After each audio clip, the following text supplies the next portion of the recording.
Finding Nemo. Marlin was a clownfish, but that didn't mean he had a fine life funny. All he did was worry about his little son, Nemo, who had 1 week fine. Marlin had lost the rest of his family to a big bad barracuda when Nemo was just an egg. He was determined that no harm would ever befall his only son. Nemo was a fish full of fun, who was looking forward to start school and making friends. But Marlin didn't even like him going outside their home. "What's the one thing we have to remember about the ocean?" he asked little Nemo sternly. "It's not safe," Nemo sighed. In the first day of school, all the kids went on an outing to the edge of the reef. Nemo had made some new friends, and together they sneaked off, daring each other to swim out into the open sea.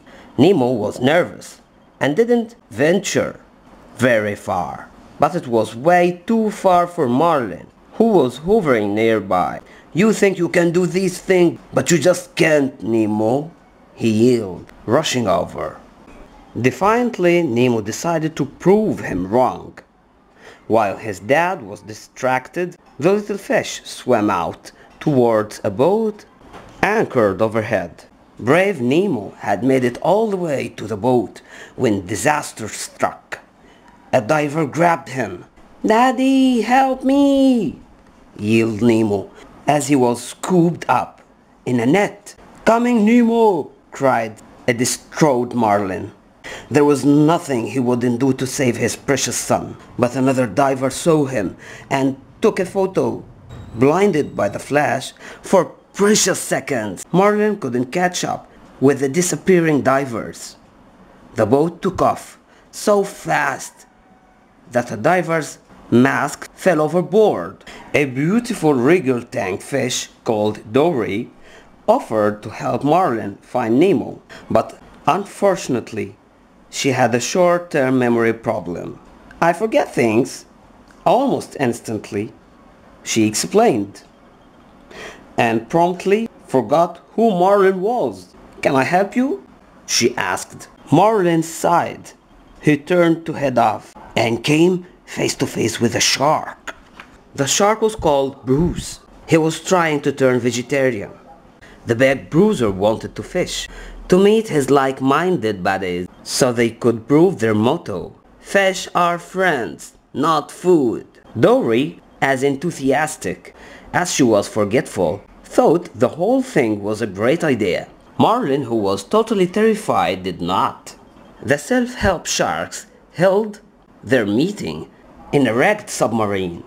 The meeting began. "It has been 3 weeks since my last fish," Bruce told his friends proudly. Always eager, Dory joined in. "I don't think I have ever eaten a fish," she said. The Marlin spotted a diver's mask. It was the same mask worn by the diver who had taken Nemo. Dory wanted to show it to the sharks, but Marlin didn't.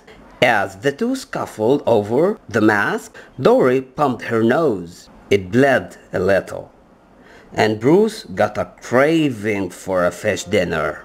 "Just a bite," begged Bruce. His friends tried to stop him eating up Marlin and Dory, but Bruce was determined.